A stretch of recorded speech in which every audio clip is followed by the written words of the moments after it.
ఒక అక్క ఈ ప్రాంతం నుంచి 45 సంవత్సరాల కుటుంబం 100% రాజకీయ ప్రయోజనం పొందిండ్రు, అన్ని పదవులు అనుభవించారు. ఈ ప్రజలు ఇవ్వందే లేదా అక్కకు. ఇవాళ అక్క కొడుకు నేషనల్ గ్రీన్ ట్రిబ్యునల్లో ఈ పనిని ఆపమని కేసు వేసిండు.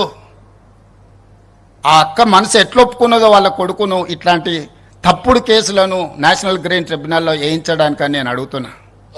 ఆ అక్కకి ప్రాంత ప్రజలు ఓట్లు వేయలేదా? వాళ్ళ కుటుంబాన్ని ఆశీర్వదించలేదా?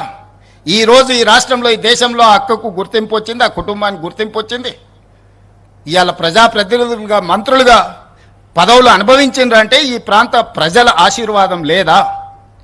ఈ ప్రాంత ప్రజల ఆకాంక్షలకు వ్యతిరేకంగా, ఈ ప్రాంత అభివృద్ధిని అడ్డుకోవడానికి నీ కన్న కొడుకే ఎన్జిటిలో కేసు వేస్తుంటే ప్రజాప్రతినిధిగా మీరు కొనసాగడానికి అర్హత ఉందా అని చెప్పి నేను ఆ అక్కని సందర్భంగా అడగదలుచుకున్నా.